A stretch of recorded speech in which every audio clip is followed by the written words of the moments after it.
just trying to save work. She's fine. And it's obvious what the result is. Okay. Good morning, everybody. My name is Duncan Wood. I'm the director of the Mexico Institute here at the Woodrow Wilson Center. Very happy to see you here on this bright and cold morning. I would like to just make a quick mention of the origins of this project. About a year ago, Luis Rubio came to stay with us for a couple of months as a visiting fellow. It was at that time when we concreted or cemented his status with us as a global fellow, meaning a non-resident fellow, because we decided we just didn't want to have him hanging around too long. We'd rather have him at a distance. And Luis was supposed to come in and write a book on the NAFTA. And by the time he arrived in Washington, he'd already finished it. And that's the nature of the man. He's rather prolific. And this created a problem. He said, Duncan, how do you think, or what do you think about me doing a rather fun project that I've had in my mind for a while about how we could actually make Mexico a better place? And I said, it sounds interesting. And he began to lay out his idea, which you're about to hear about today. And he said, it's very much a tongue-in-cheek project. But I think when we actually read this terrific book, A Mexican Utopia, The Rule of Law is Possible, you'll see that although it employs Luis's special sense of humor in here, it actually hits at so many of the fundamental challenges facing Mexico today. Based upon this book, after I had read the draft and we'd begun to go through the editing process and the publication process, it became obvious to me that his timing was perfect. The rule of law is obviously the big issue affecting Mexico now, as it has been for a long time, but it's right there front and center. Based upon this book, I decided at the end of last year that the rule of law would be the theme of 2015 for the Mexico Institute. This is a recurring theme. We've already had an event with the head of the Mexico City government talking about governance of the city. Last week we had an event on security issues, our annual security review. We've got this event. We're also going to be working on the questions of transparency, corruption, government contracts throughout this year. So I'm delighted that we're able to actually launch this book so early in 2015, which really helps to set the tone for the year. I'm delighted to have such a distinguished panel with us today. I'll just do very, very brief introductions. I need to clear the podium because, in fact, I've just realized I have 3 of my board members sitting here, so I have to behave myself. Or a change. Yes, exactly. Luis Rubio, as I've already mentioned, is a global fellow and a member of our board. He is the president of the Center for Research in Development, CIDAC, an independent research institution devoted to the study of economic and political policy issues in Mexico. Most of you know Luis very, very well. Next to him is Ambassador Jeffrey Davidau, also very well known to this audience, of course. He became one of America's most senior and well-respected diplomats over the course of a 34-year career in the Foreign Service. He was ambassador to Venezuela and Zambia, but most famously for me, of course, he was ambassador to Mexico and was ambassador in Mexico when I arrived in Mexico in the late 1990s. Next to Ambassador Davidau is Luis de la Calle. Luis, in addition to being a member of the Mexico Institute Board, managing director and founding partner of De la Calle Madrazo Mancera, a consulting firm specialized in economy, regulatory processes, and matters related to international trade. He also serves as president of Latin America for Hill and Knowlton Strategies. He served as undersecretary of international business negotiations at the Ministry of Economy in Mexico. Veronica Ortiz Ortega began her legal practice in Baker McKenzie and then joined the public service as a director in the legal office of the president. From 2008 to 2013, she was a consulting partner with GEA, Grupo de Economistas y Asociados in Mexico City. She is now an independent consultant in legislative projects with specific emphasis in strategic and political analysis. She writes the bi-weekly editorial section Ventana Política for El Economista newspaper and co-hosts 2 TV interview and political analysis shows. And on my far left, Edna Jaime, who has worked with us a lot here at the Wilson Center, of course. We're delighted to see her back. Founder and director of and general director of Mexico Evalúa, a think tank that focuses on analyzing, monitoring, and evaluating public policies in the areas of public security and government expenditure. Previously, she headed the Center for Research for Development, CIDAC. She is an itamita, like so many of the most suspicious people today in Mexico. With that, I'm going to turn the microphone over to Ambassador Jeffrey Davidau, and Jeffrey, the floor is yours. Thank you. Thank you, Duncan, and thank you for the presentation, and but also more importantly, thank you for focusing the capacities and knowledge of the Woodrow Wilson Center on this topic. I think our panelists this morning, leading off with Luis, will give us an idea of just how all-encompassing this issue of the rule of law is, because it affects, I think all of us know, every factor, every element of life in Mexico. In these days, we tend to focus mostly on rule of law in terms of its interaction with or involvement in the whole question of national security, anti-criminality, policing, the judicial system in that regard. But rule of law, I think we all understand, has implications that go far beyond those critical issues and into the world of commerce, into the world of how people are able to conduct their lives, how they interact with officialdom. What is the ethos that guides bureaucracy? How does government serve or not serve the people? And there are, as I say, any number of ways in which to dissect this issue. Right now, in my current capacity working with international businesses, I tend to focus more on the questions of rule of law as they affect commercial enterprises. And we'll talk about that a little later. But it is at once an overarching theme and at the same time a fundamental basis of society in a country, a nation, a culture which really cannot get the rule of law in place, functioning, is going to be a society with difficulties that cannot not be easily handled. So let me stop talking right now. Luis is an expert on this, as he is on pretty much everything. I know that because he's told me. I mean, I have it from him.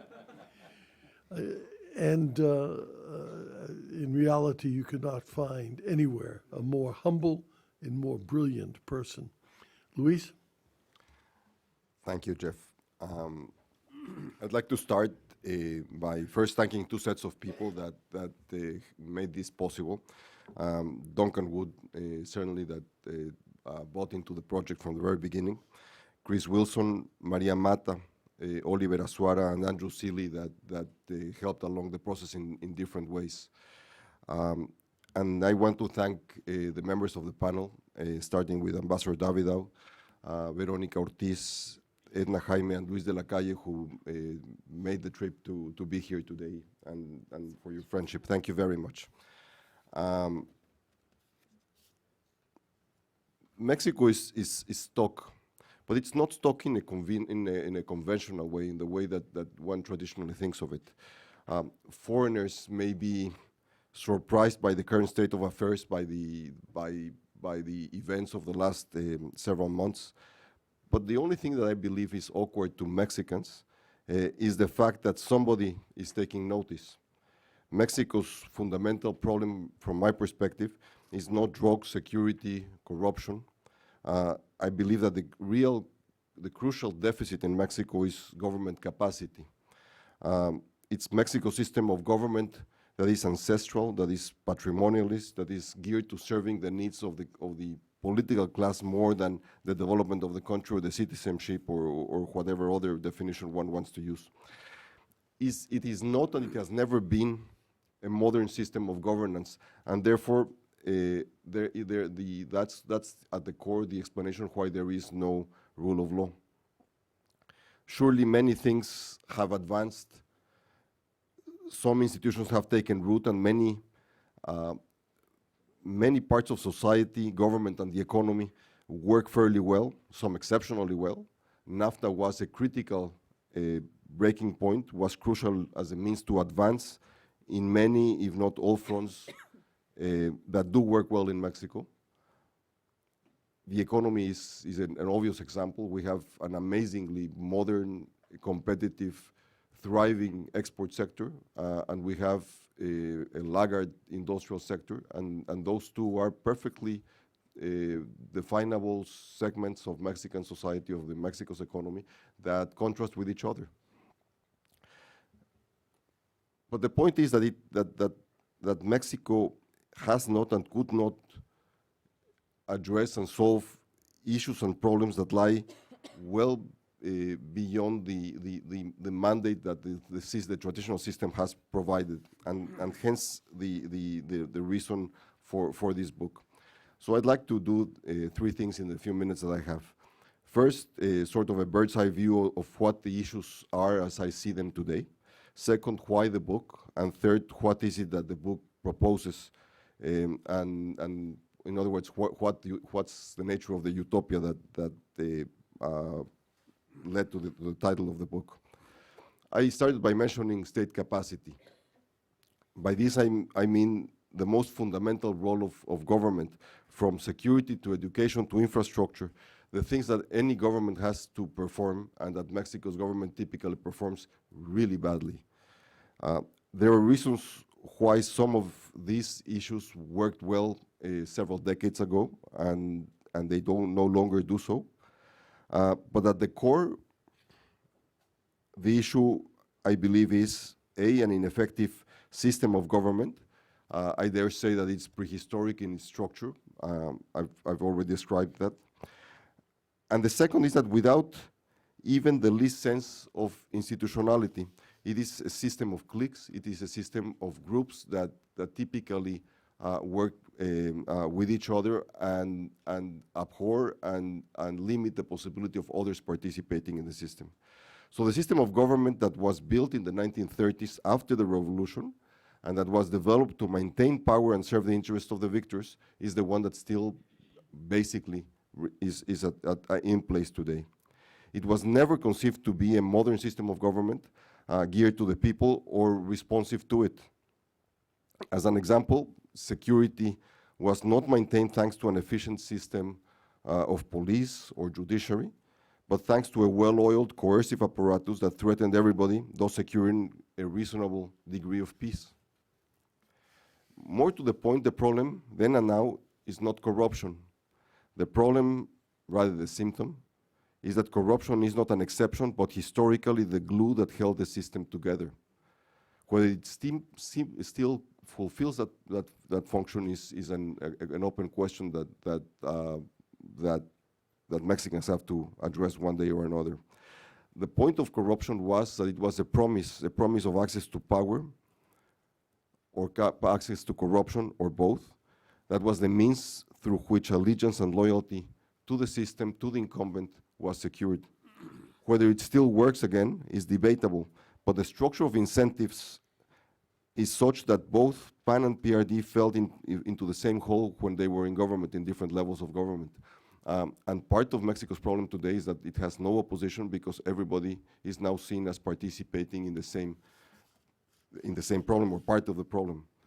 So in one word, everything has been built to provide incentives for corruption to reign, both as a reward for loyalty and as a means to guarantee that the threat of exposure would keep everybody subdued. This is not a small thing, it's a fundamental component of the system. So nobody therefore can challenge the incumbent, and it becomes a vicious circle very quickly. So in sum, the problem is that corruption is a substitute for the rules-based political system. And it worked for a while, it no longer works. NAFTA is the best proof that when something had to work, Mexico had to find a system of rules that would work, and it works well for that segment of the economy in this case. So the question that I want to pose in the book is whether, and if so, how, can this system be replaced by such a rules-based structure? So why the book? let me start by saying that it was written a year ago, as Duncan said. It was finished in May, and then entered into an editing process. And for that, I'm very grateful to Paxton Helms, who turned it into a readable piece. But it was finished long before the issues of the day came about. The point of that is that the only thing that was missing was the trigger. The issues have been there for a long time. It's nothing new. The issues are old and need addressing. The question is where they will be addressed, and hence the title of Utopia. The project, as Duncan mentioned, was NAFTA at 20. In a conversation that I had at the beginning of last year with Manuel Suarez Mier, who's here, he asked me what's the main message of the book of NAFTA at 20. And my answer was that the Mexican government accepted to tie its hands in order to confer guarantees upon investors that the traditional sources of abuse would not be employed. And by this I mean expropriation, vicious regulations, favoritism. So as we were chatting on that conversation, I started to think, well, why not the same thing for all Mexicans? Why just for investors? Why not establish a rules-based system for everybody? So conceptually, it is quite obvious what needs doing. And the questions that I pose here, are, is it feasible? And if so, how? Many theories abound, are there out there about how to implement the rule of law, whether it's possible, whether society has to change, whether there has to be a pact among groups, whether there has to be a leader that does it. After decades of observing the way Mexico works, and other countries have been able to change, noticeably Chile, Korea, Spain. Each has its own traits and specific characteristics. But the answer that I give to myself in the way that this vicious circle can be broken is that somebody within the chain of the system has to break it and build something less on it. This may or may not be viable, but that's what has happened in places like Korea, what has happened in places like Spain. And Chile is particularly interesting because it's much closer to Mexico in culture and other ways. So regardless of the specifics of the moment, President Peña Nieto is uniquely positioned to take on the issue of the rule of law. And the reason is that he's a natural political operator, in stark contrast with his three predecessors. Let's not forget that one of the experts, quote unquote, at misbehavior in the 1920s in the US financial system became the key player in helping President FDR to introduce the financial legislation that built the financial system after the 30s. So starting from that, President Peña has the skills, again, the first president in 20 years to enjoy that capacity, and he could, if he so decided, transform what truly aches the Mexican polity. And that's what the book proposes. Let me end with a quote that is at the beginning of chapter 15. This is from Machiavelli. He says, "The lion cannot protect himself from traps, and the fox cannot defend himself from wolves. One must therefore be a fox to recognize the traps, and the lion to frighten the wolves." Thank you very much.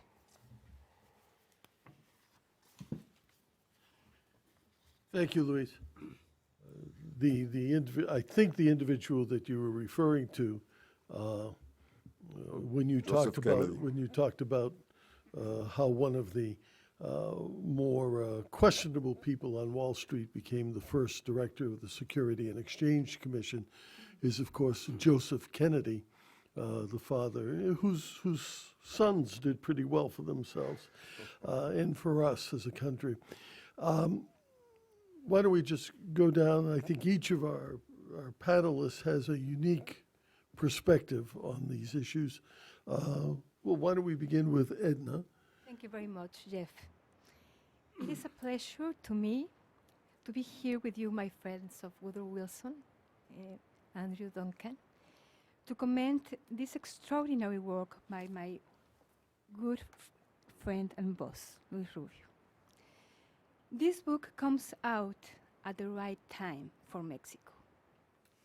It sheds light on the most urgent issue faced by the nation today, the construction of a functional rule of law. As all of you know, Mexico was in the international spotlight during all of 2014. First, for the good reasons, then for the worst imaginable ones. During the first half of the year, the international community praised Mexico's government for the ambitious set of reforms that the administration of President Peña Nieto was able to pass through Congress.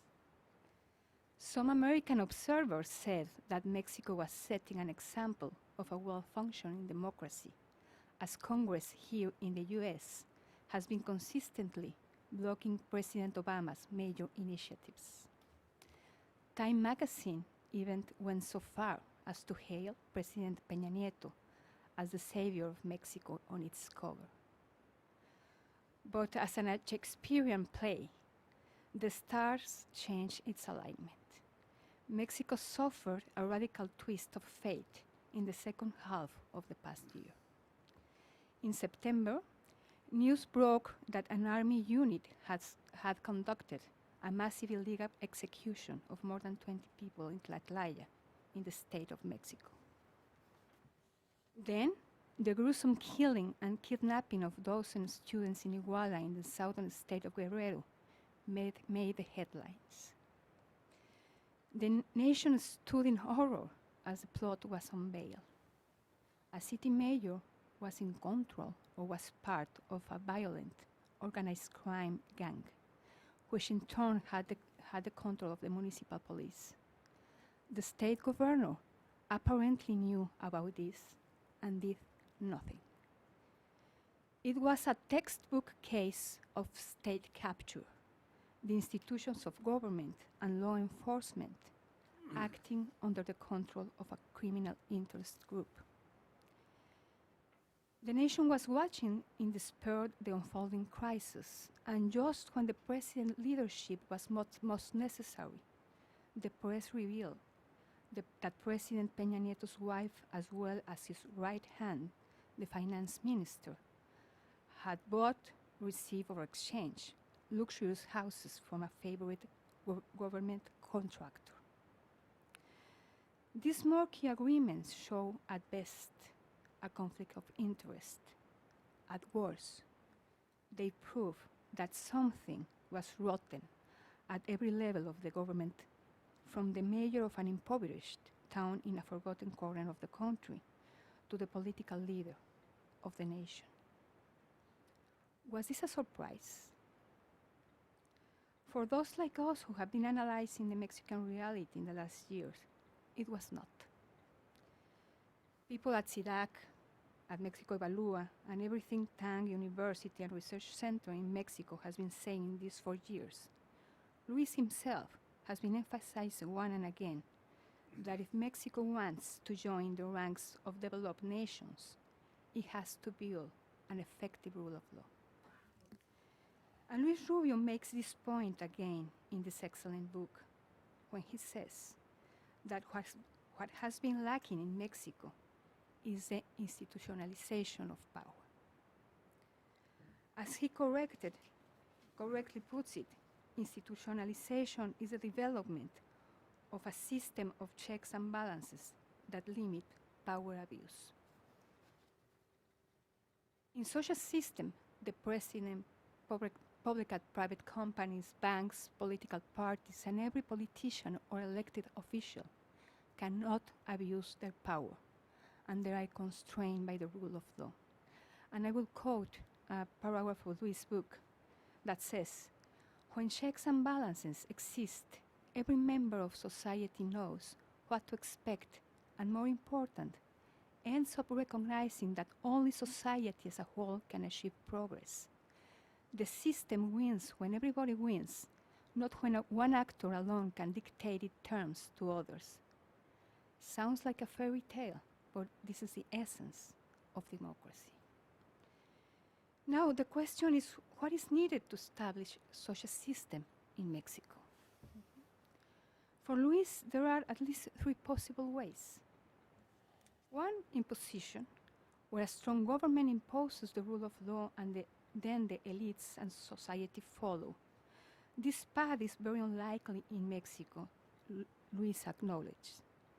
A national pact, which will involve every social, political, and economic power, much in the spirit of the Spanish transition towards democracy in the 1970s. Leadership, in which president leads by example and voluntarily limits the discretionary powers of his office and establishes a new way of governing the country. Luis has already said, considers that President Peña Nieto has shown the political ability needed to pass far-reaching reforms, so he has the potential to take the initiative and start this transformation from his office downward.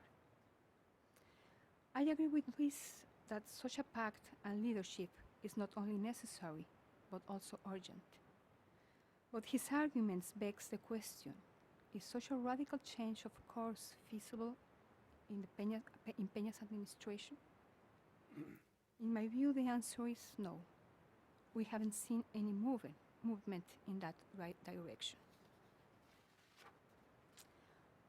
What we have seen is a pact.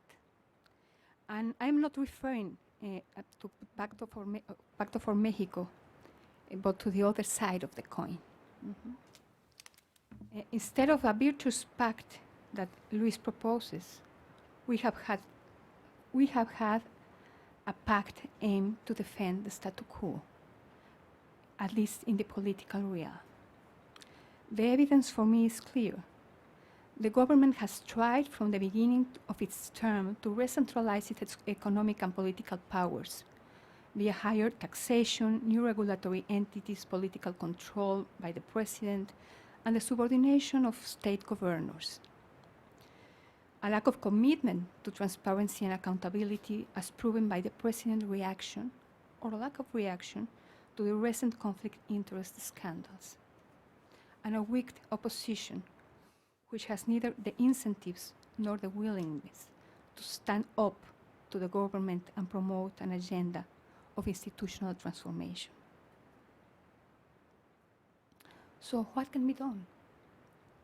In my view, the only way is to begin a new process of successive approximations toward institutional change, much like the one that allowed the creation of strong independent electoral institutions in the 1990s. Where should we start? I believe that three reforms already in the political and legislative agenda must be promoted. First, the anti-corruption reform. This was one of Peña Nieto's campaign commitments, but it lagged behind of the other components of its agenda. In my view, the fate of this reform will define the future of the Peña Nieto administration. Luis Rubio correctly says in his book that NAFTA was a voluntary decision that self-constrained power of the government in order to bring certainty to investment. I believe that a well-designed anti-corruption reform will be as important as NAFTA was 2 decades ago.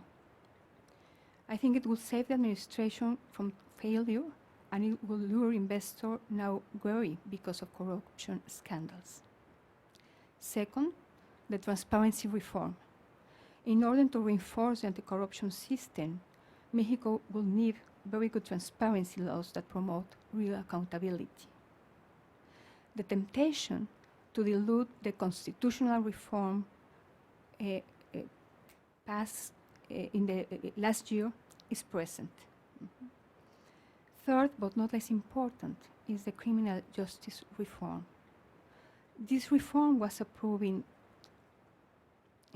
Calderon administration, and it is crucial to push for its full implementation and accurate implementation. This reform will introduce limits to arbitrary power in criminal prosecution.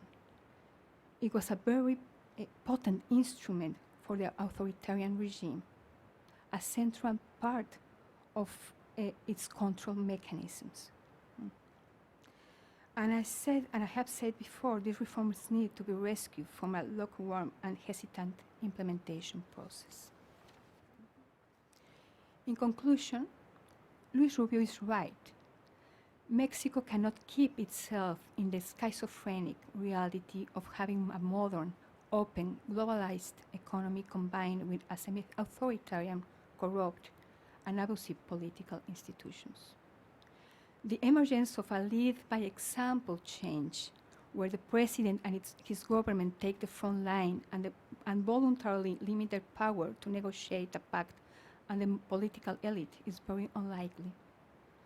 Just like in the 1990s, civil society will have to take the leadership role and push for successive incremental transformation that create new institutions.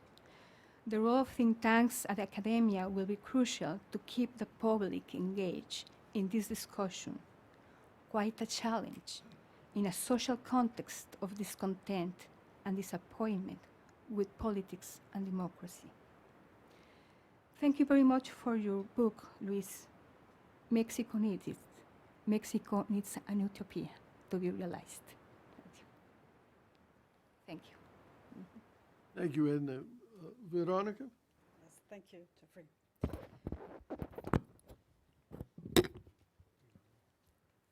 Thank you. It's an honor for me to be here and to be presenting this book by my friend Luis Rubio. Thank you for the invitation, and thank you, Duncan, for the hospitality. Let me start by quoting the author of this book, Utopia, and saying, the people are hungry because of the economic crisis, because of the lack of clarity about the future, because of the incessant criminality, for the sea of corruption, for the impunity, for the lacerating impunity, for the incertitude that all of this generates. And expressing discontent, they are creating a new political reality that can be seen as a source of continuous problems or as the opportunity to build a new political system. What was valid when the PRI was founded back in the 1920s has nothing to do with the present circumstances. Ironically, this quote is not from the Utopia book that we're presenting now, but it's a quote from an article that Luis wrote in July of 1997.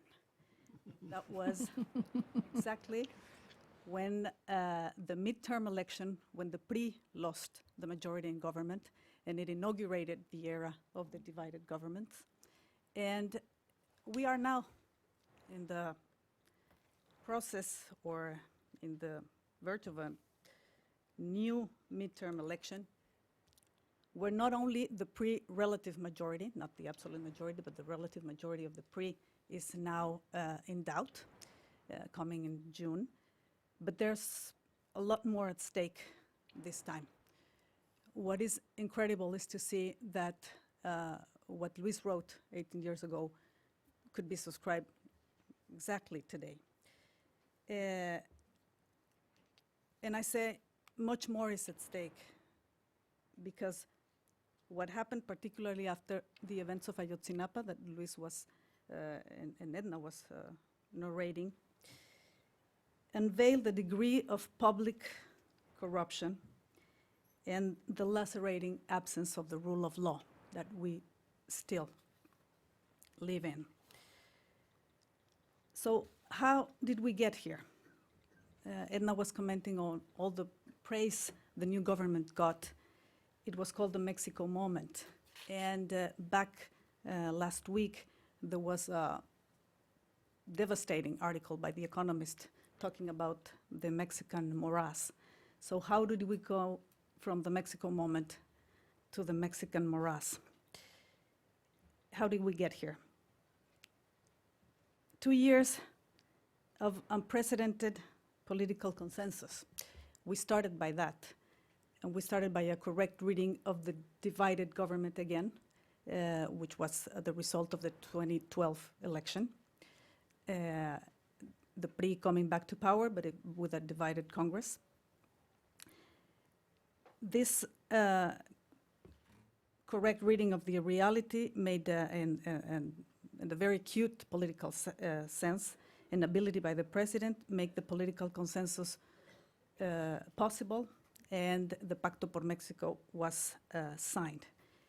This was 2 decades after NAFTA, exactly, with the same transforming drive and the structural reforms and the potentially transforming structural reforms.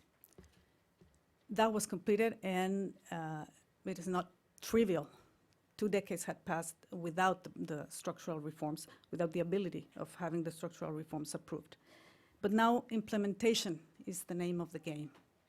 Because no matter how good a reform, a new piece of law, of regulation, it doesn't matter how good it is, if we cannot close the circle of creating legislation and then the capacity of enforcement and accountability, and when needed, to sanction inconsistencies or violations there too. So as Andrew Seeley was commenting in an article I read, he was talking about the difference between the Mexican system and the American system in the way of defining policies, public policies. And he talked about how it was easier for Mexico, or in the Mexican case, to build a political consensus on even the most audacious reforms, which we saw the last year, and then the complications to enforce and to implement those reforms, whereas in the American system it was almost impossible to reach a political consensus, and that's what we've seen has happened with President Obama and the opposition in Congress. Because the key to the matter is that the American people know that when the consensus is built, whatever piece of legislation is approved would certainly be implemented. So you have that different perspective regarding the rule of law, which is crucial in here. Because as I mentioned, it will not be enough. It's necessary, but it won't be enough to have this structural reforms, however audacious and an excellent piece of reforms that we managed to approve last year in Congress, if we cannot do the rest of the job, if we cannot complete the job of implementation. That's exactly what Mexico needs as a following step, and what Luis Rubio proposes in his book, sort of a political style, NAFTA style political agreement to give certainty not now to investors but the population, to the people in Mexico, and the self-restraint powers of the government, which were crucial in executing and in subscribing the NAFTA agreement. Reasons for optimism that this could be done. As I mentioned, the structural reforms that we hadn't seen in 20 years, the capacity to build that political agreement, the stronger participation of the civil society, which wasn't also seen, and which is a lot different, and we've come a long way in political participation than when NAFTA was approved. And I'm even thinking of some changes in the political reform that will come ahead as the legislative and mayor's re-election, which we don't have, so the capacity to punish or reward the good politicians and the responsible politicians. The capacity of changing the paradigm, which we saw in the energy reform particularly. It was a cultural victory for Mexicans, going or leaving behind the myth of sovereignty associated with oil and energy. So it was a big cultural victory that might make us feel proud and able to make those changes. And the early warning that this political crisis we're living in is at the end of the day, because back in 1994 we had also a political crisis, but it was too late in the administration at the time. There wasn't enough time to reset the course. We are entering the third year of a 6-year term of President Peña Nieto. I think 2014 was an early warning, still allowing the time to reset the course. My reasons for concern, however, is, as I mentioned, that the message of divided government that was well read and produced the Pacto por Mexico, I think now is misread. The rebellion of the people after Ayotzinapa, after Iguala, that is a breaking point, I think is not being adequately read in the government, and I'm fearful of that. Government is betting on a communication strategy, but avoiding the change, the core of the system and the behavior that is needed. Maybe it is due because of the inner circle having their own agendas, and that will be on the way of solving problems and really going to the in-depth changes that need to be addressed. As Edna said, the right hand and the left hand of the president, meaning the financial minister and also the interior minister, are runners or likely runners for the 2018 election. So that makes them part of the problem, maybe, instead of a solution, because they have their own personal agendas. Political parties are indifferent, or seem to be indifferent, towards this social unrest, and they go, business as usual, preparing to the new election, but they don't seem to get the message that the people are fed up. My concern is the disappointment not finding institutional alternatives. The elections, the probability of the elections legitimizing radicals and anti-system options. Look at the European elections, look at the Greece elections, look at the Venezuelan elections, closer to us. And finally, that this double successful political alternation that we had, because we had the PAN winning in 2000 and then the PRI coming back peacefully, which is a great thing, to power. But this political, so far pacific alternation turning maybe violent as a reaction of those who feel excluded from the economic development and from the privilege only available for the political elite.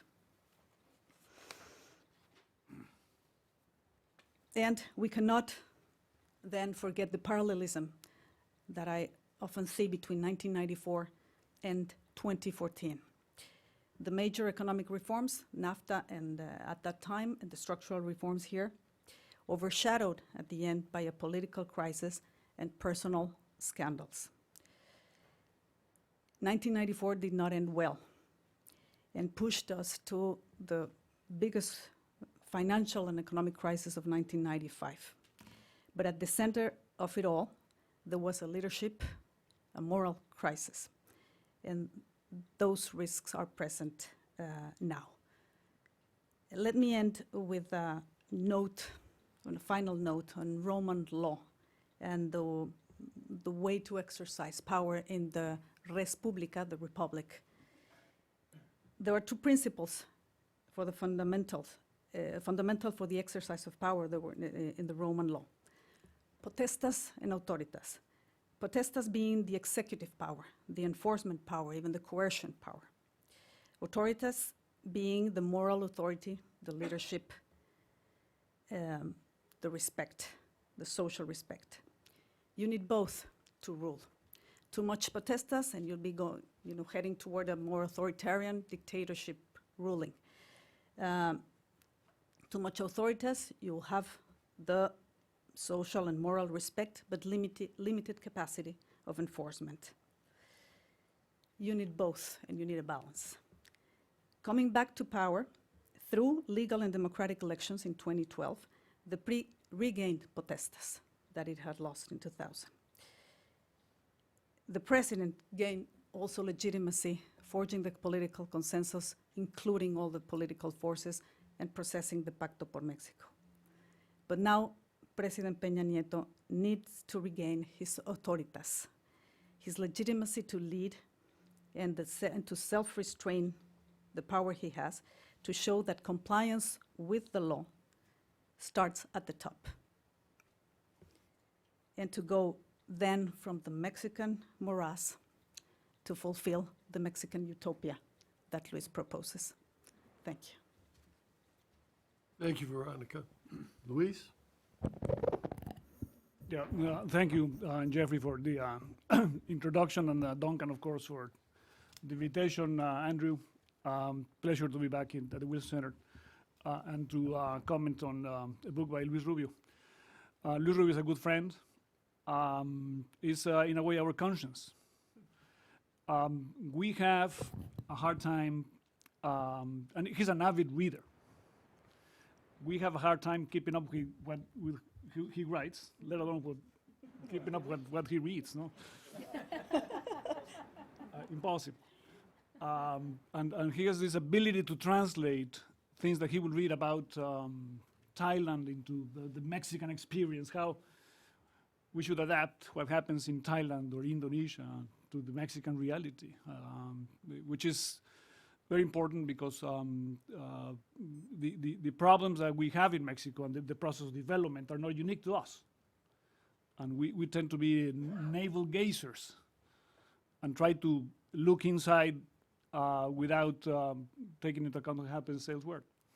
Glad to be here with Edna and Veronica. They've made very good comments and speak with much more authority about an issue to which I have little to say. I'm an economist.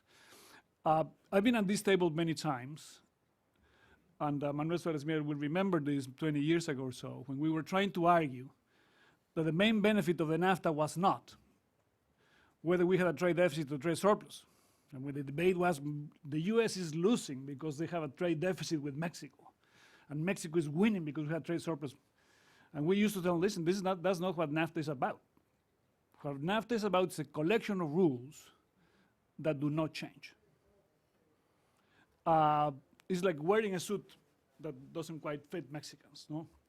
Trying to sell Mexico as a stable country. And what Luis in his utopia is proposing to us is that that's exactly what we need to do. It reminds me of the 16th century intellectuals that went from Europe fleeing the counter-reformation to work in Mexico, particularly Vasco de Quiroga, Tata Vasco, who went to Michoacán to form his own utopia. And this utopia that Vasco de Quiroga was proposing was related to this idea coming from the Middle Ages that in the abbeys around Europe, you had the rule of law. And within the rule of law, you could succeed if you created these islands of rule of law. You could have a successful economic performance in the midst of a convoluted, complicated, violent, non-rule of law place. When the Franciscan friars came to Mexico, they founded early on, before going to Mexico City, el Claustro de San Francisco in Tlaxcala, a very large compound where they had, of course, the rule of law to produce. And this idea that you can create rule of law in enclaves applies precisely to the NAFTA. I mean, the NAFTA is a collection of rule of law that applies to a segment of the Mexican economy. What Luis is saying to us is we need to make sure that we have rule of law not only in industrial parks. I mean, an industrial park is like a cloister, like an abbey from the Middle Ages, where you have everything works. I mean, it's clean, they pick up the baggage on time, there is security, it's fenced. You have a lot of fenced communities now in the U.S., which I deem as a severe step backwards. I mean, when you fence off yourself, it's a recognition that the rule of law is impossible in society. And in Mexico, we have to create a system that will make possible for the rule of law to be available to everybody everywhere. I mean, that's why when we did the NAFTA in 1994, we had, of course, the Marcos rebellion in Chiapas.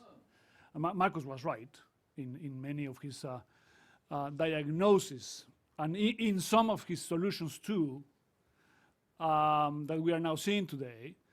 And now that we have the structural reforms, we have Ayotzinapa and Iguala. I mean, this Mexican schizophrenia that Edna was referring to. And the schizophrenia comes from the fact that we have very different Mexicos.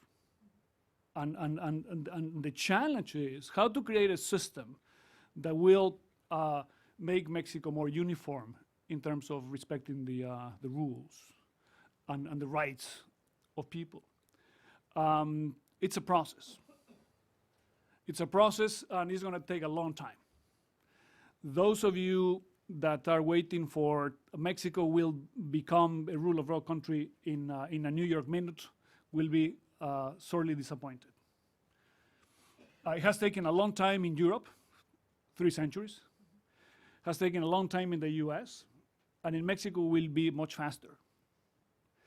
Looking from the inside, being Mexican, the frustration is even higher because we suffer the consequences of the transformation and the lack of it. Looking from the outside, people might say Mexico is moving really fast. Luis is proposing something akin to the Nixon went to China comparison. Asking the Grupo Atlacomulco to be the leaders for the establishment of the rule of law is really ambitious. But I will go beyond what Luis is proposing. I mean, Luis says at the beginning in the preface that this is an ambitious, and he wrote it a year ago or so, and he's right, it's an ambitious undertaking. We need leadership from the president's office in the establishment of the rule of law, of course. Goes without saying. I mean, every Mexican official that takes an office makes a pledge that is in the Constitution to apply the law and to respect the law. So it's redundant to ask the president for the respect of the rule of law. It's his duty anyway.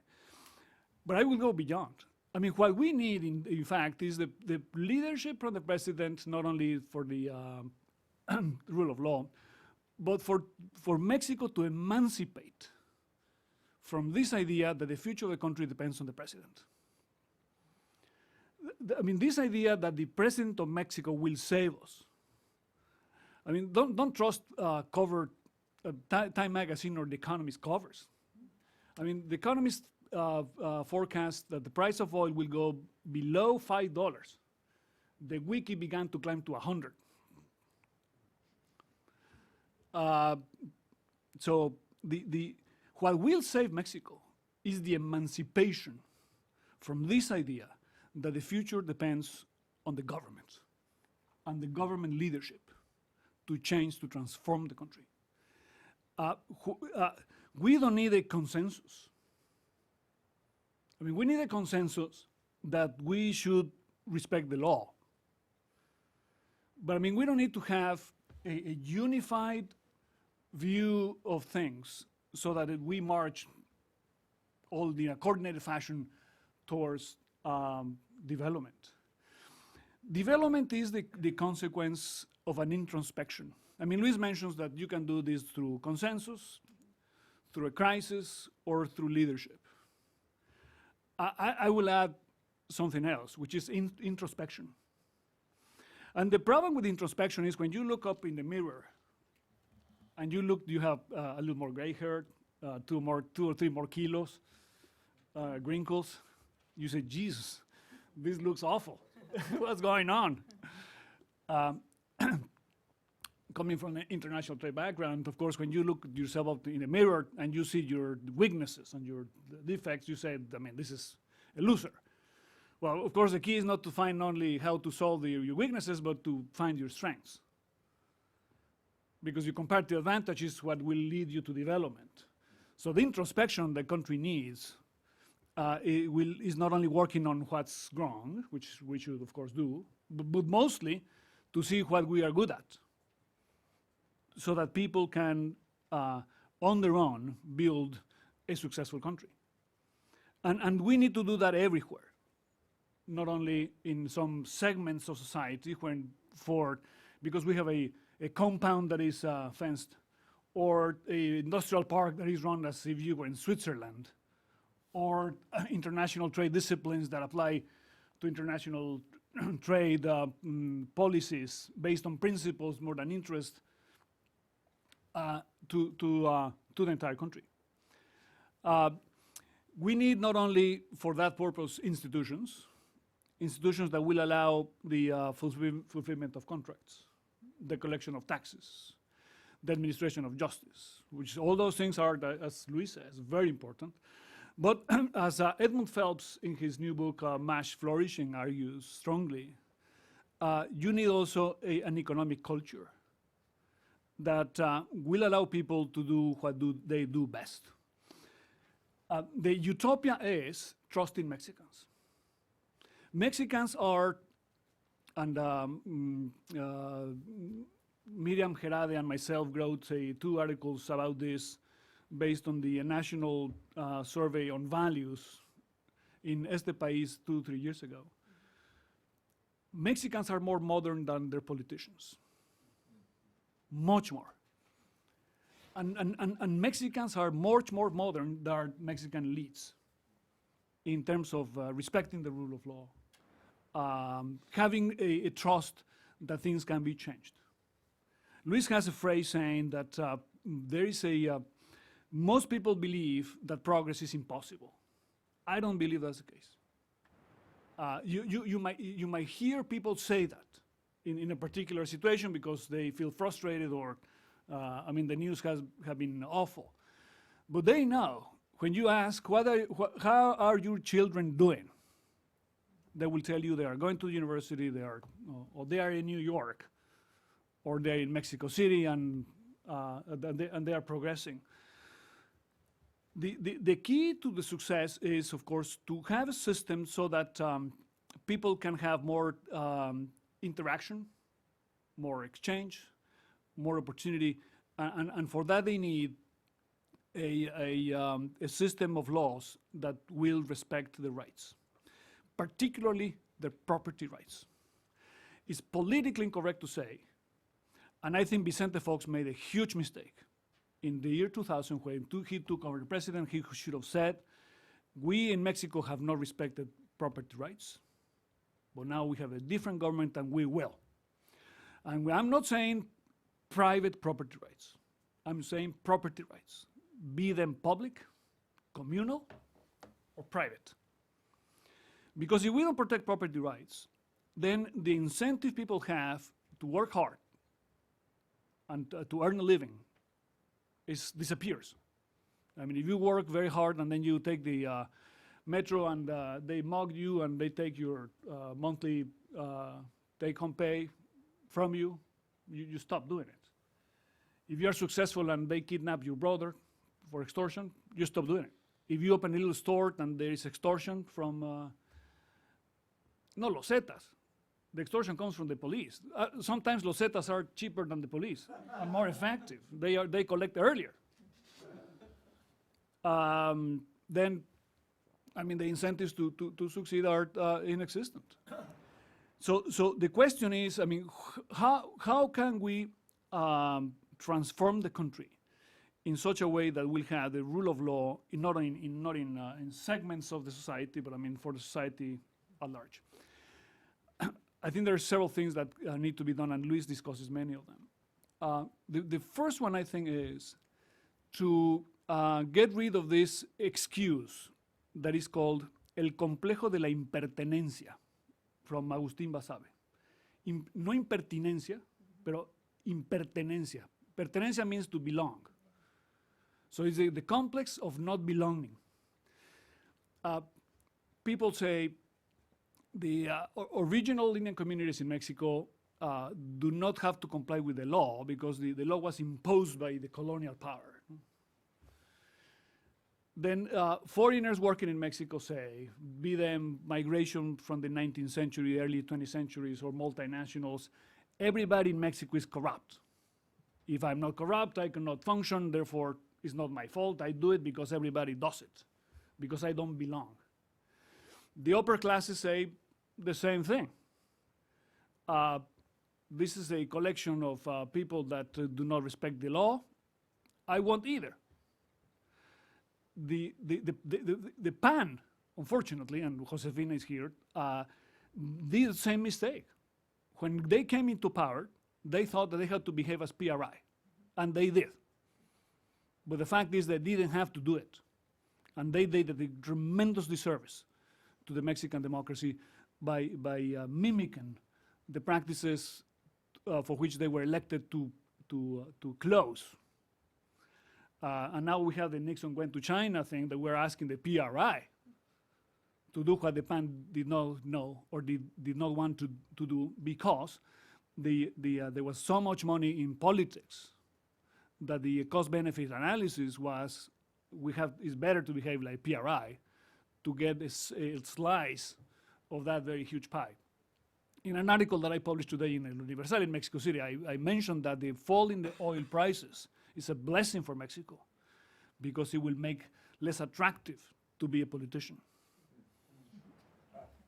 Because there will be fewer money, and it will be less attractive for criminal organizations to participate in the electoral process.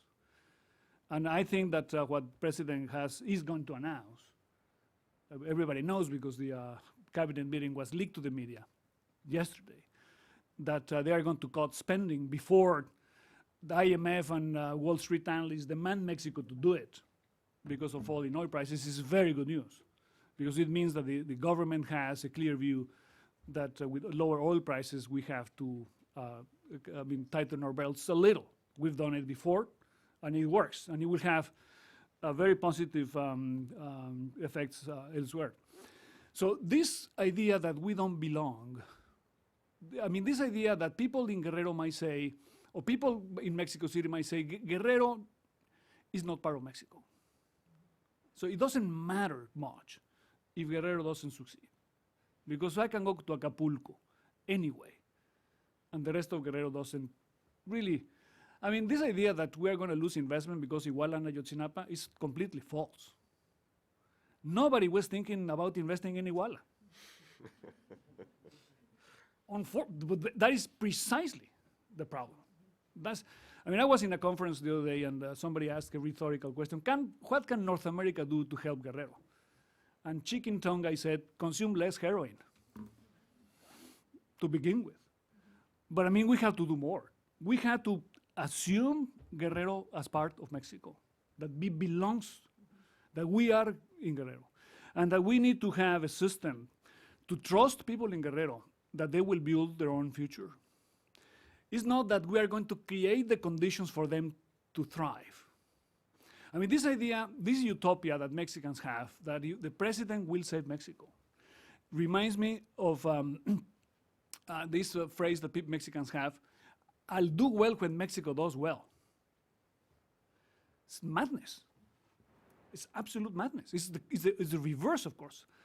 Mexico will do well when Ayotzinapa and Iguala do well, and when I do well, and my family does well. So that's what I say, that the utopia is the emancipation from thinking that the future hinges upon how the president behaves.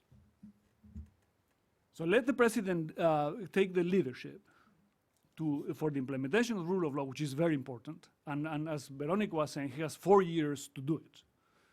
Has a tremendous chance to make a significant contribution to this process and to become a true revolutionary reformist if he does. We'll see. We have underestimated Peña Nieto before. And I hope, because I was accused the other day of being a structural optimist.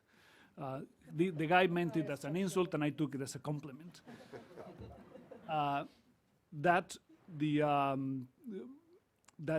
Mexico is in the process of an introspection.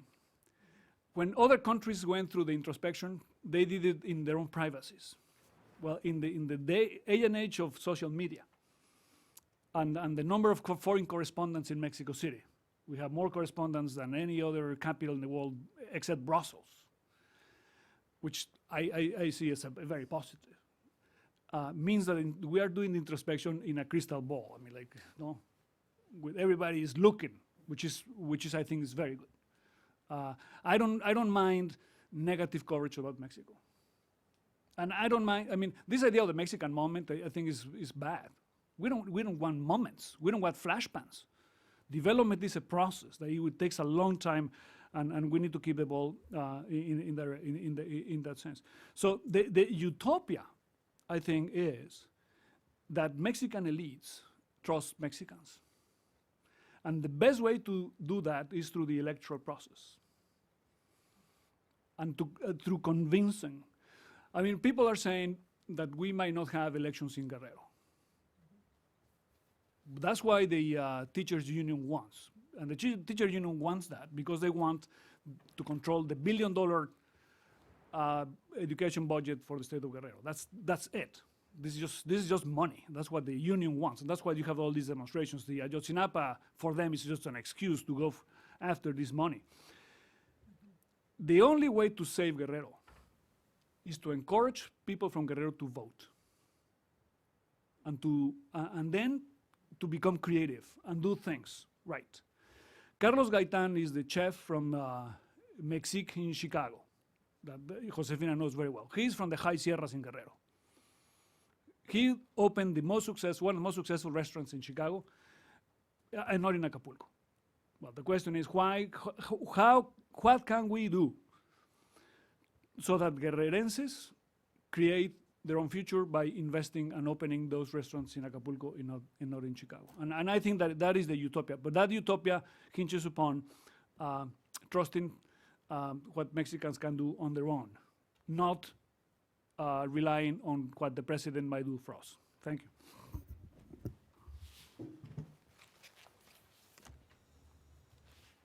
Thank you, Luis. I am impressed by your nostalgia for the 17th century Franciscans. And I think you're on to something. You know, Pope Francis has decided he's going to create Junipero Serra as a saint when he visits the United States. Well, crossing the U.S. border makes you a saint. Exactly. We learned that yesterday. Yeah, It took us 3.5 hours. It is the burden of defending the U.S. Border Patrol and immigration is not one that I'm going to take on. It wouldn't make sense. You know, all of these presentations have been superb, and let me take this point to lower the quality of the discussion. I remember once during a year that I was able to spend on sabbatical from the Foreign Service at Harvard. I was in a seminar, and actually it was not me, but the person next to me came out, said something, and the professor, in a very typical Harvard way, said, "Let's take that thought and elevate it to the point we can discuss it, you know, seriously." And so I'm going to give you some things that you can take and elevate. I am fascinated, because of my background, with the issue of what is the role of outsiders in Mexico, particularly the United States. And there is no question, as I think all of our speakers and everyone here has mentioned, that NAFTA, beyond whatever its success in terms of increased trade statistics, has had a profound effect in Mexico by bringing a series of laws and regulations and modalities for doing business to Mexico, which at least at a certain level of commerce have been widely accepted.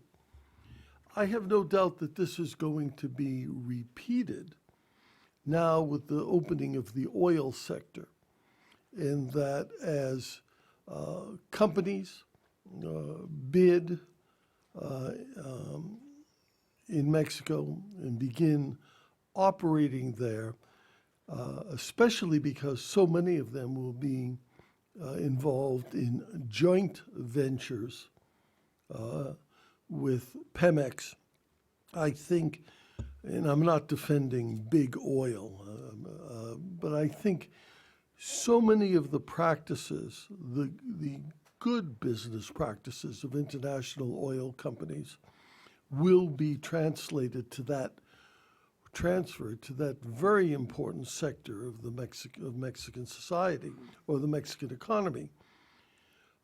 By the way, parenthetically, I think what's happened to the oil prices has an additional benefit for Mexico, in that it will, perhaps in some ways, limit the number of companies that will be bidding to enter the energy market.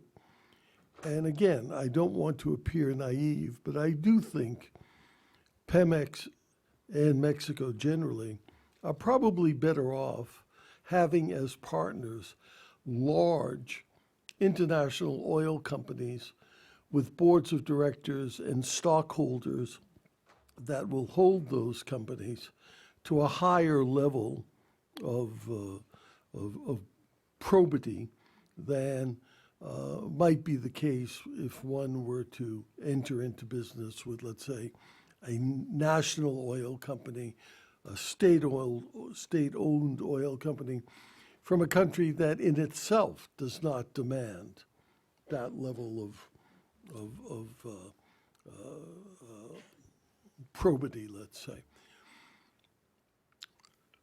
I've followed for a long time activities by the U.S. government in trying to promote the rule of law in Mexico. I do acknowledge, what I've said is I acknowledge that NAFTA and I think the opening of the oil sector will be positive developments in promoting the rule of law in Mexico.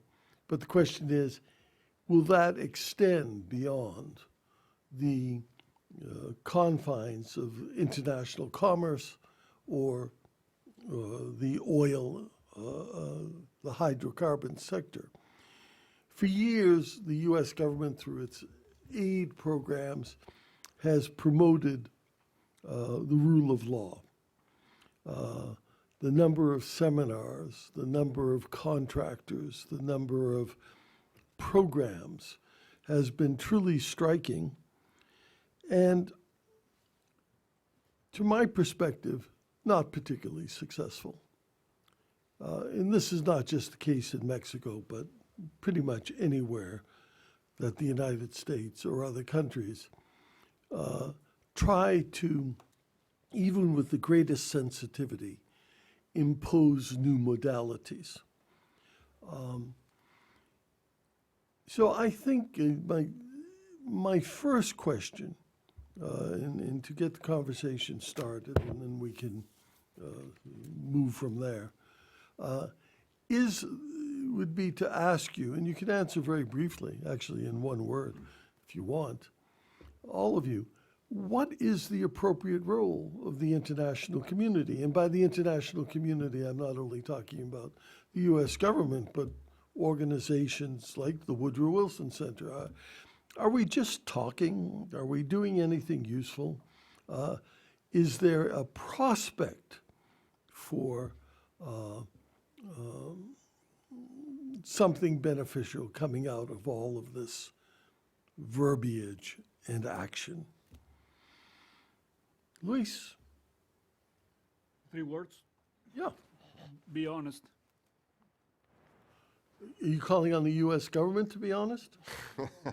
On anybody that goes to Talk Mexico. about utopia.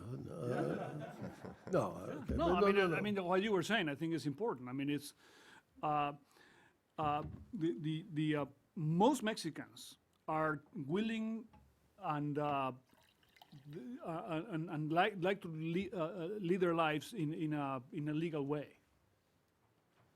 And that is something that the foreigners that participate in Mexico can reinforce, and then go to Mexico. The problem is that nobody wants to go to Iguala. Why don't we open a university in Iguala? Why don't we convince one of these international universities to open a university in Iguala and to open a med school, a nursing school for nurses in Acapulco for medical tourism? Why don't we go and why don't we have a joint venture with the U.S. or a U.S. state to have a huge national park in las sierras de Guerrero? I mean, there's many things that I think that can be done to help the poor states. Guerrero is part of North America. I mean, in the same way that we might see Guerrero not being part of Mexico, in the sense that we can thrive without Guerrero. The temptation is there, of course.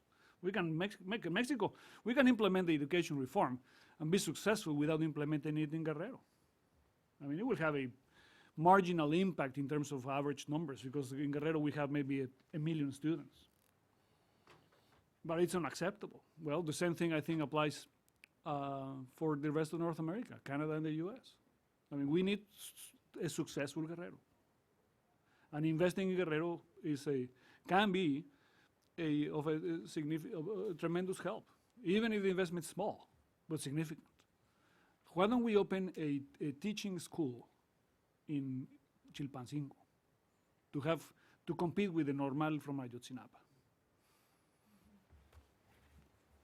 Veronica, Edna? Well, I think that external actors can create a momentum, an environment that that create the incentives for the government to take or to adopt self-constrained mechanisms. And I think in this moment, they are playing a very important role, because the Presidente Peña project and agenda cannot be feasible if they don't have the cooperation and the investment of foreigners. So I think they create a momentum and the incentives, as they did in '94 with NAFTA, in the '90s with NAFTA. But when you talk about the investment of foreigners, are you talking about something beyond the physical investment of money and capital? Is there more to it than that? Because Mexico is and will remain a good place to invest for many international companies. But many of them are able to do this precisely because of what we've talked about, the rules of NAFTA, now the new rules of the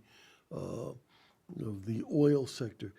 They can do this almost without reference to the larger society. For many international companies, when one talks about rule of law or violence in Mexico or security in Mexico in particular, it becomes a cost factor in their decisions rather than a moral imperative. So when you talk about investment, are you talking about more than just financial? Financial, but also creating this counter-check, counter-check to Mexican government. No, Right. Internal checks and balances are very weak, and I think that external actors are more effective check to Mexican government than internal ones. I agree in the areas that the external actors are acting, but the question is, does that get extended? elsewhere. I hope so. And I I hope think, so too. yes. Can I jump into that? Yeah, Luis? I think that there's another dimension that is equally important, and that's that foreign companies typically come with procedures, with rules, with accountability, with frequent reviews, and with standards that people begin to live with and learn and understand and realize that are better than what they used to have elsewhere or that their friends have in a different company, for instance. Parents begin to realize that it's worth having a much higher quality education because they would be able, had they had that, they would have been able to do better in that same company. English, learning English for the children becomes important, and all of those things become sources of demand for better quality of institutions, of education, of government services, and so on. So it's not only the relationship between the company and the authorities, it's also the learning and the demand and the pressure that society begins to exert upon government to change and do things different. So a more subtle source of influence is not only what the foreign government might say Mexicans should be doing, it's what Mexicans begin to demand as a result of having an opportunity in those companies.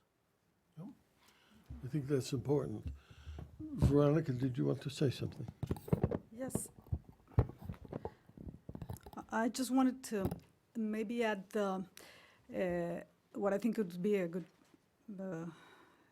incident by the foreign governments, investors, and to put on the spotlight the Mexico events, create this awareness of what is going on in Mexico and be more demanding and exigent.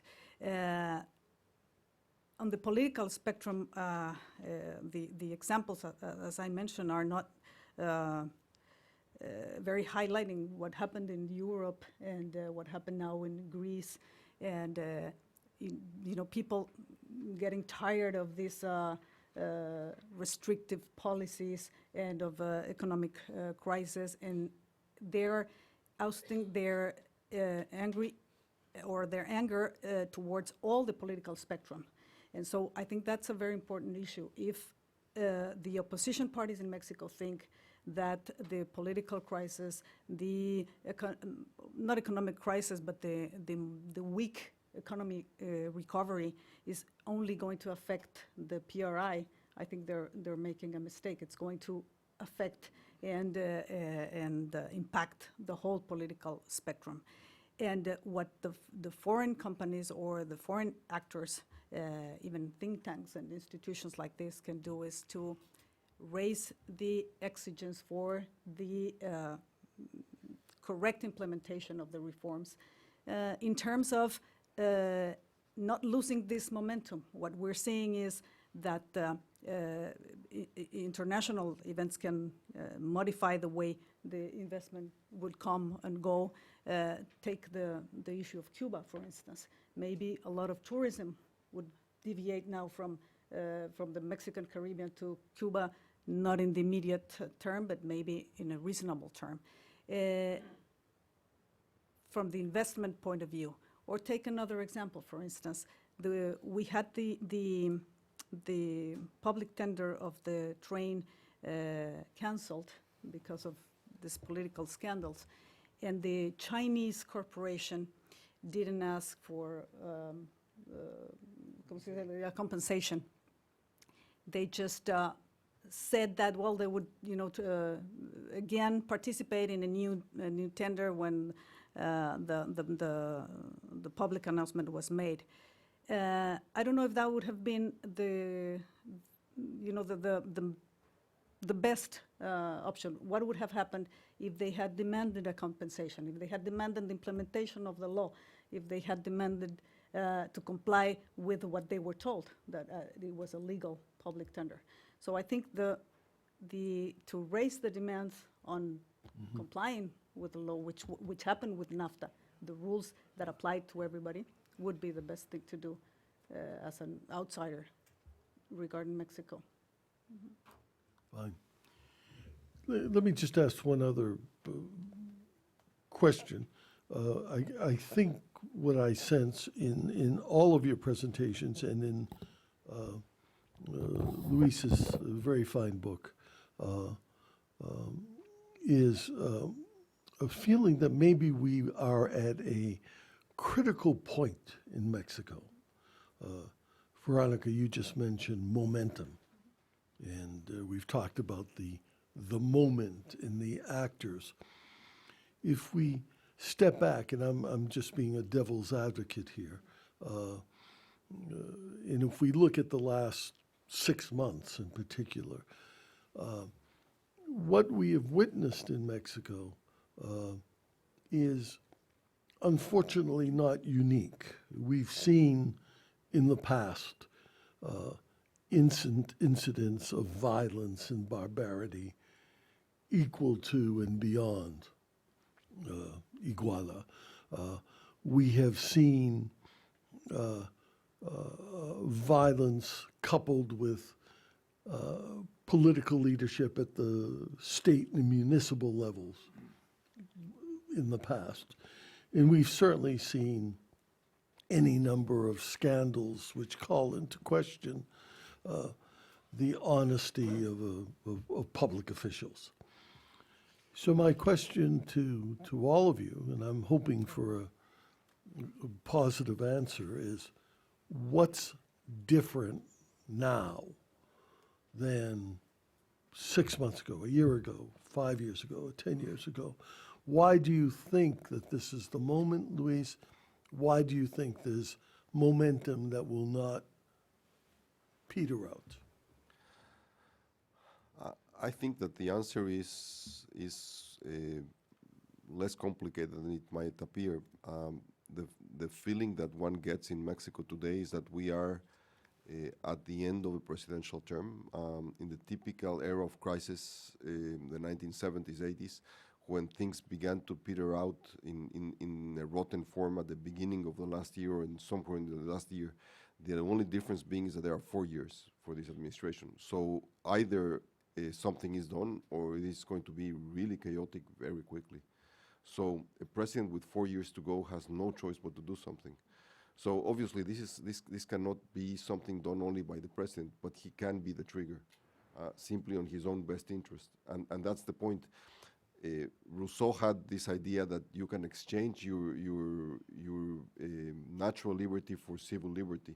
And once you do so, there's no going back. So following what Luis said before, it's not that Mexicans need permanent leadership changing the rules, because that's the other danger. The issue and the question that I see relevant here is that that a leader can introduce the change and then have no choice but to submit to it, and that's the whole point. Okay. Anybody else want to comment on that? I think that the government puts Mexico in the spotlight. And we were in the spotlight when all these events happened. You know? So it makes me more critical and receive attention not only from Mexican organizations, but also from international media. And you know, I think that we were in the spotlight, and it makes it quite different. Luis? This is something new. There's a demand in Mexico for the rule of law. I mean, 10 years ago, there was a large demonstration for the rule of law, and López Obrador said, this is a bunch of yuppies, pirurris, he called them. And now you have the left marching on Mexico City streets demanding the rule of law. Mm-hmm. And that opens if Peña Nieto is politically savvy, and has a huge incentive, as Luis was saying, because he has 4 years to go, to walk in that direction. I mean, it presents an opportunity to advance. Now, this idea that we are at the threshold of becoming a developed country. Every conference I go, I have said Mexico is at the threshold. The question is, why don't we do just one step and pass? Well, because it's a process. It's a process, and the development takes place. I mean, Luis says that there is three ways to do this: consensus, crisis, or leadership. The organized crime, drug trafficking in Mexico, are a crisis that might lead to the rule of law, because we face first world criminals with third world institutions, and there is only two options. Either the criminals go back to third world, which they want, or we upgrade our institutions in time to have better ways to handle criminal organizations that are very powerful. Demand in the US will not go down, unfortunately. And I don't think the US will be growing poppy seeds and coca leaves in the Rockies. I wish you did. But that would be an utopia. So we'll face this issue for a long time, and Mexico has an incentive to build in its institutions to become a modern country. We have to do that anyway. But I mean, the crisis of drug trafficking might accelerate the need to Mexico to do it and help us in a funny way. So I think the two conditions that I think, one is that the fact that there is a clamor in Mexico, a demand for the rule of law across the society.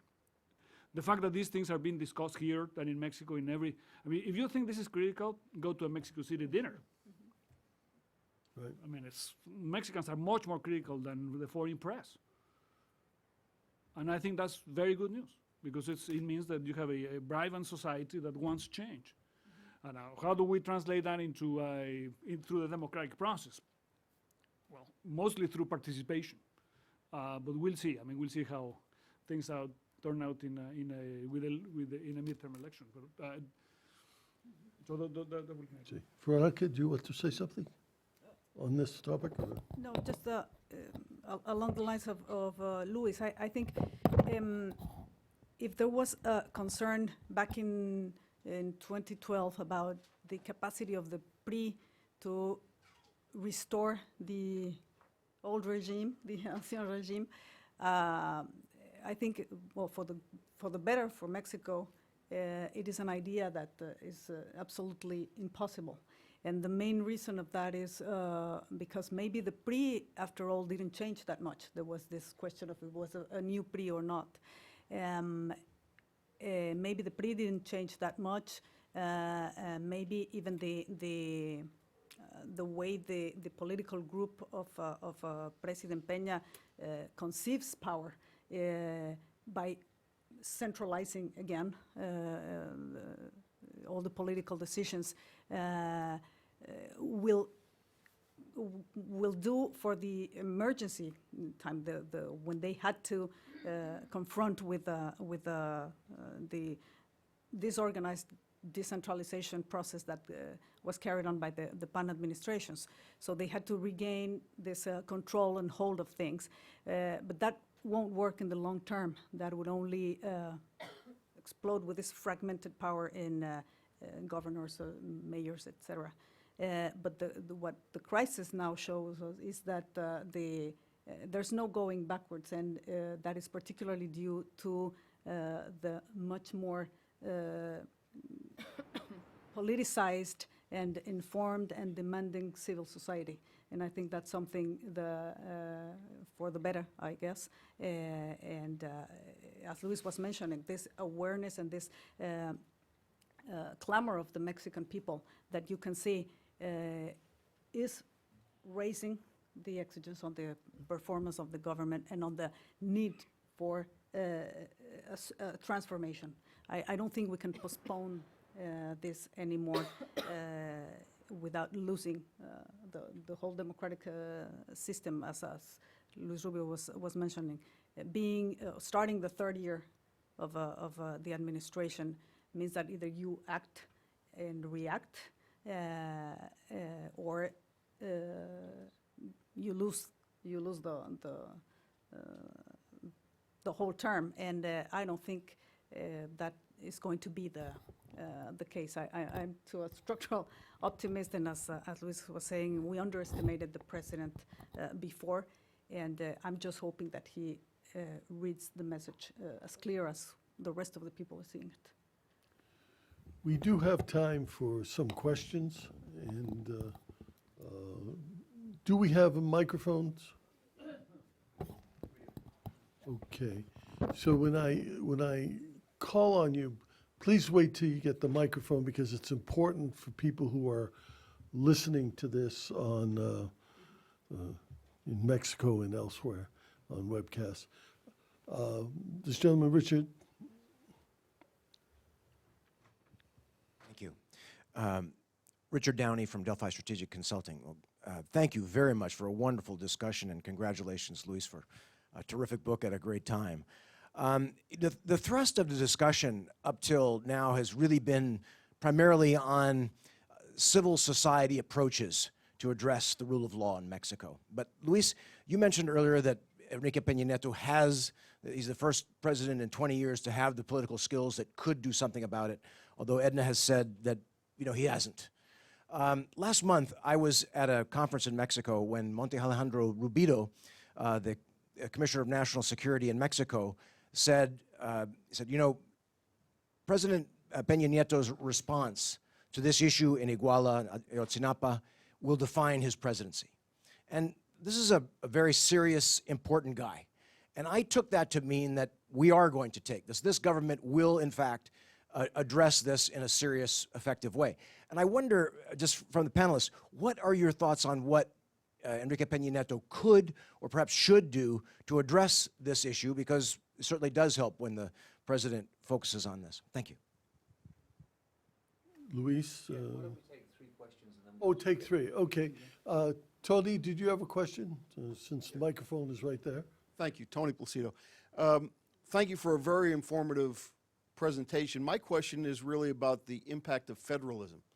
The title Utopia sort of allows for blue sky thinking, which may not be appropriate at Harvard, Ambassador, but the question is, does the existence of policing and judiciary at the federal, state, and municipal level actually frustrate attempts to bring about change, or is it a necessary safety valve in the Mexican culture? Let's take one more question near the microphone. Okay. Well, come this way then, please. I see a hand I can't see, in the middle of the table right here, young lady.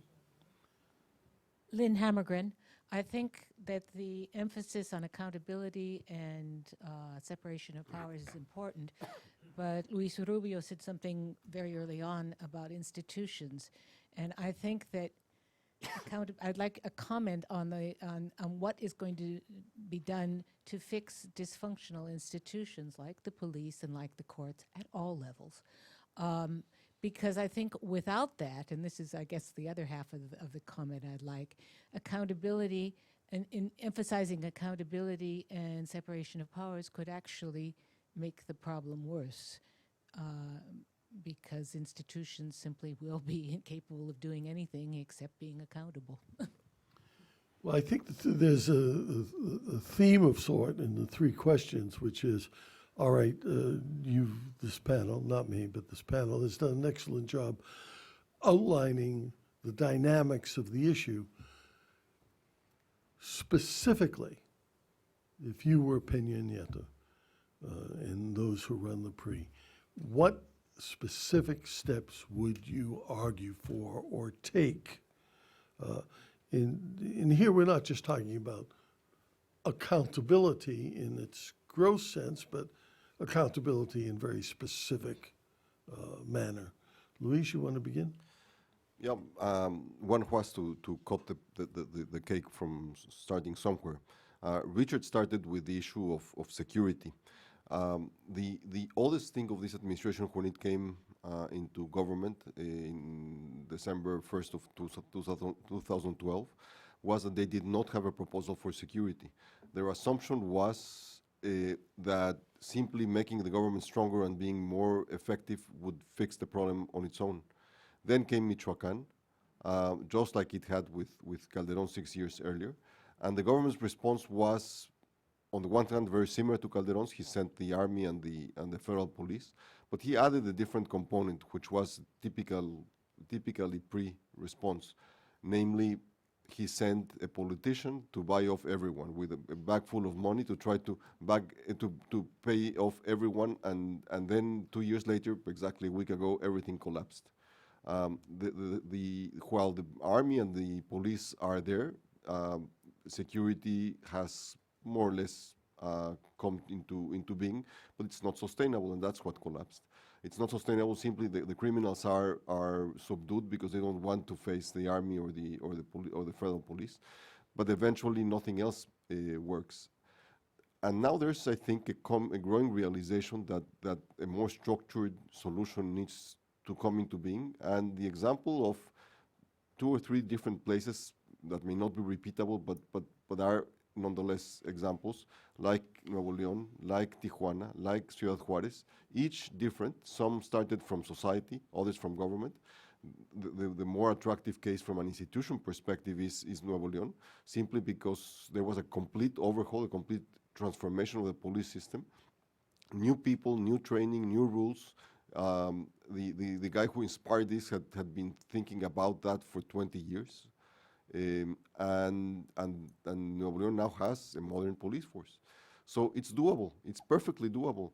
And of course, one has to start somewhere and begin to build from there. So the utopian proposal is let's do for everything, but there are also parcels that can be taken on, the way Luis was mentioning, and of course in the broader sense, that's the only way to do it. It's by building blocks that start working.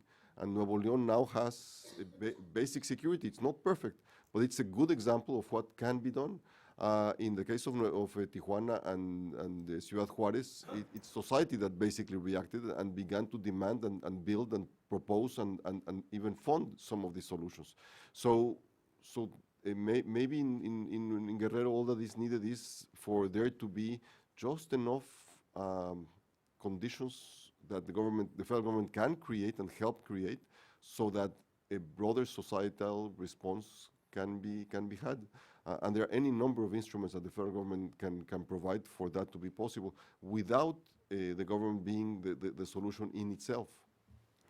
I want to hear the other 3, but just to amend slightly what you said when you said the government did not come in with a strategy, and you may be right, but it had elements of a strategy, and one of which was the now famous creating a 50,000-man new, bright and shiny police force, the gendarmerie, which they bobbled around for a year or so, and nothing really came of it. And now we're down to, if it is existing, and it does exist, to 5,000 men who are, in that entity is not really making a big difference in the security situation.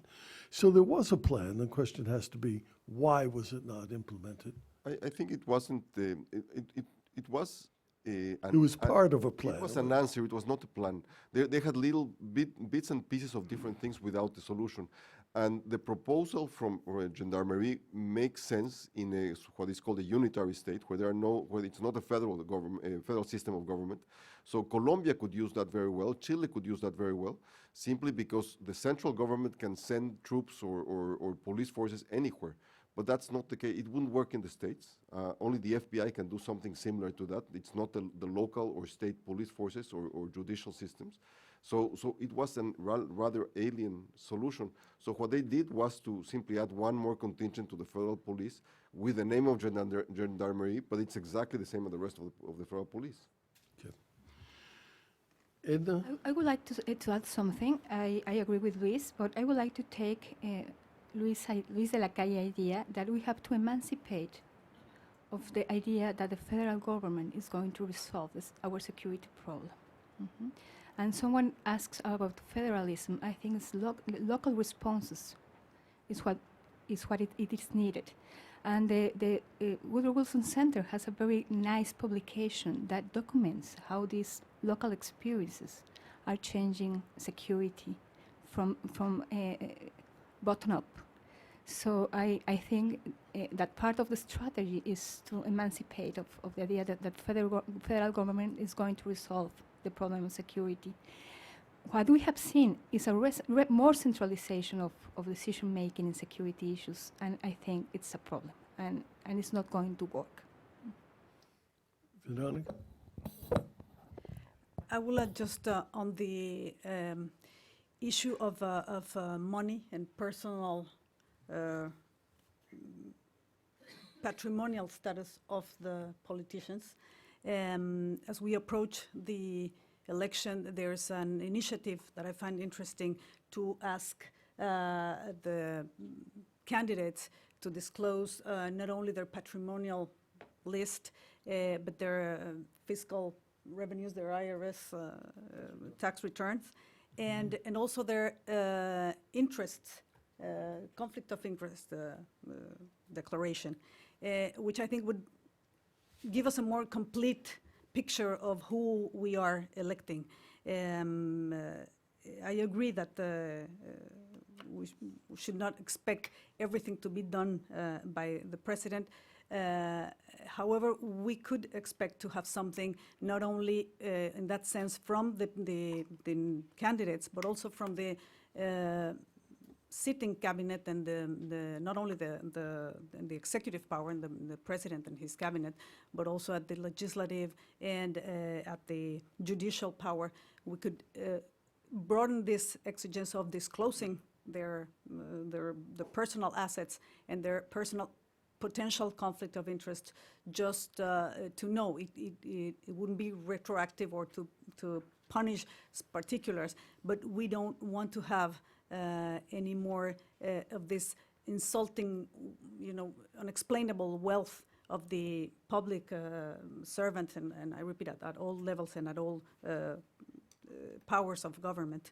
But to have them disclose, and that's a good start to see, who we are dealing with and where the conflict can be, and where does the money for those assets and for that patrimonial wealth came from.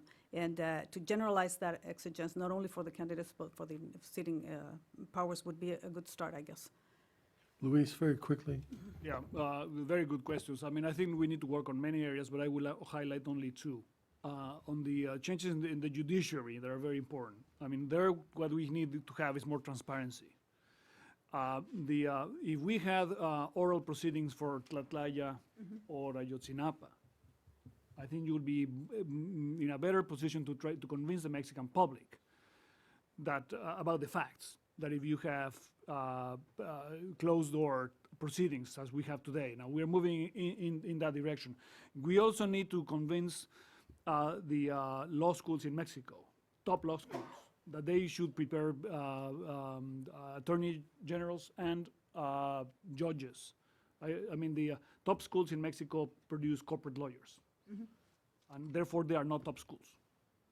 So we need to change the incentives. And the other part is that we need to give citizens more rights, but also more responsibilities, particularly through the collection of property taxes. The drop in prices of oil are a tremendous opportunity for Peña Nieto to propose a major tax reform that will be based on the collection of property taxes. If we collected property taxes at the municipal level, then you have a huge incentive for accountability, because and for the government to protect property, because the property will become their tax base. It's crucial for Mexico. It will give also means for municipalities to build institutions from the ground up. And finally,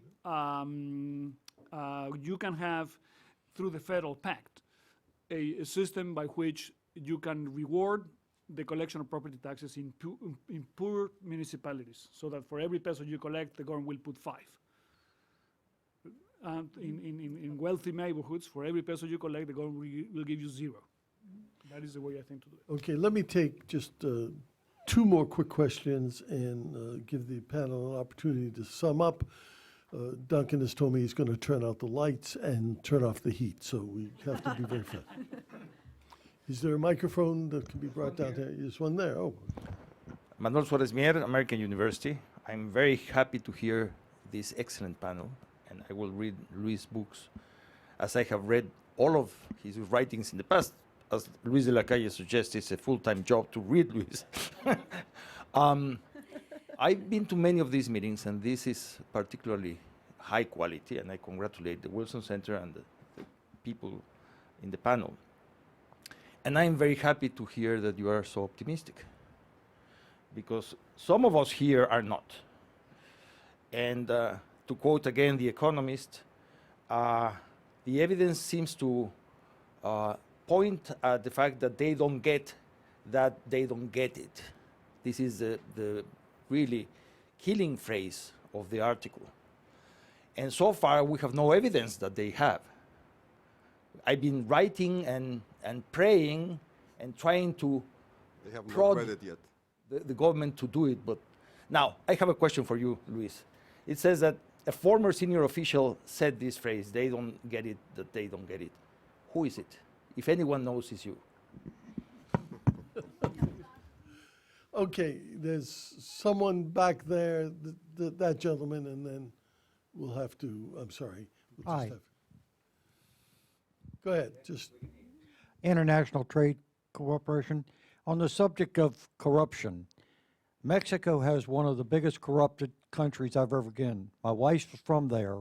Every time we go there, if you stop on the street, they go 1 mile over the limit. If you give them 1,000 pesos, they won't take you to jail.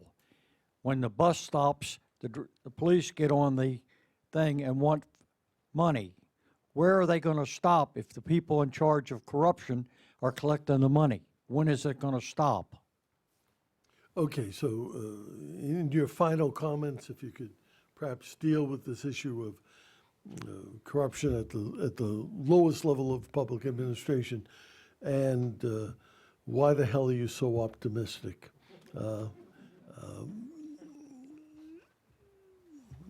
Edna, but in just sum up what you Just to sum feel up, is the most important thing. That I think we have a momentum, and we share this feeling that we are in the threshold, and I agree that there is a social demand for rule of law. The question is how to cross the door. And I return to my perspective, the perspective I shared in my presentation. I think we have to make institutional changes one by one. We are not going to transform the country from one day to another. But I think we need incremental approximations to institutional change. So I think it's very important to take the advantage that we have 3 crucial reforms in Congress: anti-corruption, transparency, and the criminal justice reform. So I will bet for these 3 reforms to construct the rule of law that we need. Okay. Veronica? Thank you. Yes, I agree that this is a process. We don't have the answer for, I guess, for an immediate recomposition of what has been, corruption at the core of the Mexican system. The way that we can learn from successful experiences, as Luis was saying, that we already have successful experiences in some cities that have managed to reverse the trend toward the criminal and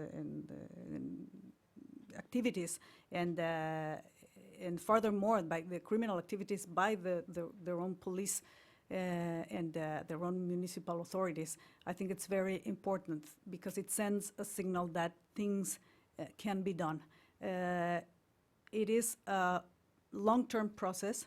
We have to engage in that. I tend to be optimistic. We have to see, of course, a signal coming from the top, because as we said here, it is not going to work if we lack the leadership to show that the rule of law starts at the top and goes from the top down. So we need, of course, a leadership message, but we can also start building this from the bottom of the pyramid up, also in the regional and city by city experiences. As Winston Churchill said, you shouldn't let a good crisis go wasted. And I think that's the message that the president and the political parties, the political elite should be listening and should be taken into consideration. Luis? If Herman Emmanuel can do it in Chicago, we can do it in Mexico. I think that we need to, Mexicans have to work in the areas where they live, in their daily lives. We've been too complacent with corruption, our own and others that are close to us. And that's changing.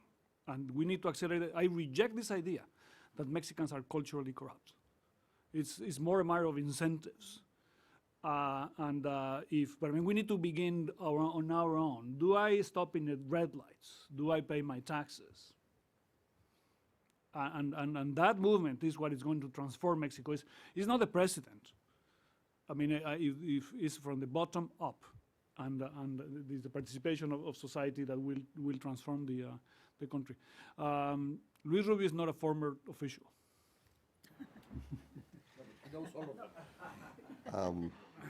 Luis, please summarize.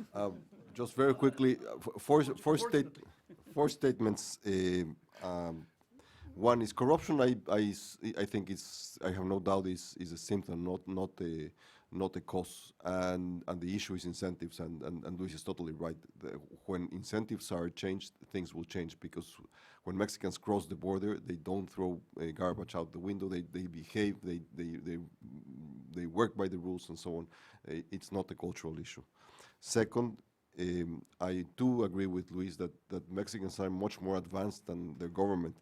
But that doesn't mean that government is not necessary. There will be a need for much more prodding, pushing, and howling by the government, by the federal government, to force a change.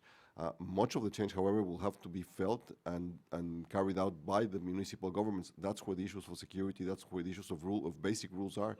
That's the basic communal level that has to be working. Third, on Manuel's question, this government is run by 4 individuals, and there are hundreds of very resentful other officials. So any one of those could have made that statement. It was a very catchy phrase that the editor caught, but any number of people could have said it. And finally, the issue at large is this administration and Mexico at large has been trying to get into the big leagues. It cannot get to the big leagues until it settles and fixes the issue of rules.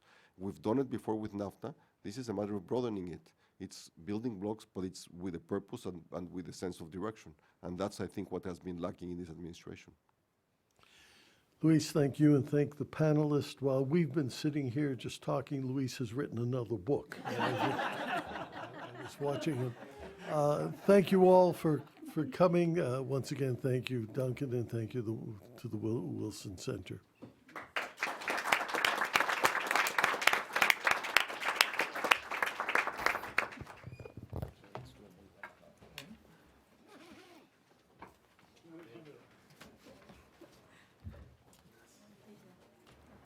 Tell you how much I appreciated this guy de México evalúa Hola, bien, ¿y tú? el Programa Nacional de Prevención de la falta de evidencia.